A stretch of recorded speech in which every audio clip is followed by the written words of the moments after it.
একটু বেলের শরবত করে নিচ্ছি দুপুরে গরমে, আর সন্ধ্যায় কিছু আপেল মালটা কেটে নিচ্ছি। আসসালামু আলাইকুম, আশা করি সবাই ভালো আছেন। এই তো এখন একটা বেল, পাকা বেল, একদম গাছ পাকা বড় বেল, এই বেল এখন শরবত করে নিব। এই যে ভেঙে নিচ্ছি, অনেক সুন্দর আর অনেক ঘ্রাণ। এই তো ভেঙে এখন শরবত বানিয়ে নিব। এই বেলটা অনেক মিষ্টি, খেতেও অনেক মজা হয় শরবত বানালে। এই তো এখন বেলগুলো উঠিয়ে নিচ্ছি, একটা হাঁড়ির ভিতরে রাখবো সবগুলো উঠিয়ে। তারপর এটাকে পানি দিয়ে গুলিয়ে শরবত বানিয়ে নিব। এই তো এই যে পানি দিয়ে গোলানোর পর যে আঁশগুলা থাকবে ওগুলা সব উঠিয়ে ফেলে দেব। তারপর একটু চিনি দিয়ে ভালো করে গুলাবো একদম সুন্দর করে। এটার ভিতরে ওরকম কোনো দানাই নেই, একদম অল্প দানা, আর বেলটা অনেক মিষ্টি।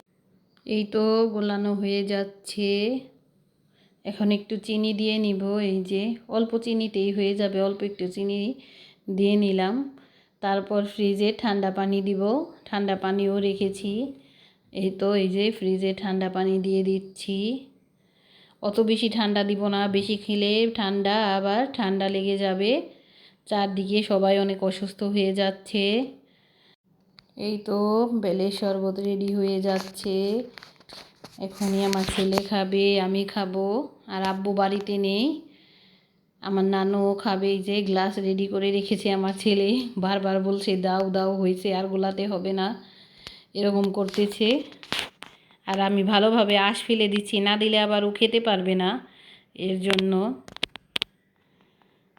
এই তো এখন ওকে দিয়ে দিব। আর একটু দেখে নিলাম কোনো দানা আছে কি না। কালারটা অনেক সুন্দর হয়েছে। কে কে এই বেলের শরবত খেয়ে থাকেন সবাই কমেন্ট করে জানাবেন। এই তো দেখেন কালারটা কেমন হয়েছে, আর কত সুন্দর ঘন হয়েছে, অনেক মজা। তো আমার ছেলেকে পুরো গ্লাস ভরেই দিয়েছি, ও একটু অসুস্থ, গরম লেগে গেছে, ওর জ্বর এসেছে। এখন আমরাও আস্তে আস্তে খেয়ে নেব। তো অনেক সুন্দর হয়েছে।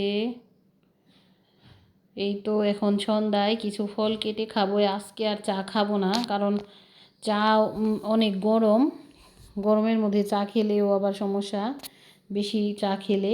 আমরা এমনিতেই সকাল সন্ধ্যা দুই বেলা চা খাই, আজকে শুধু ফলই খাবো। এই তো ফল কেটে নিচ্ছি, মালটাগুলো কেটে নিচ্ছি। মালটাগুলোর ভিতরে অনেক রস, আর একটু মিষ্টিও, টক না, অনেক ভালো। এই তো আপেলও কেটে নিচ্ছি। আপনারা কে কোথায় থেকে আমার ভিডিও দেখছেন সবাই কমেন্ট করে জানাবেন। আমার ভিডিও ভালো লাগলে সবাই সাবস্ক্রাইব করবেন। সবাই ভালো থাকবেন, সুস্থ থাকবেন। আল্লাহ হাফেজ।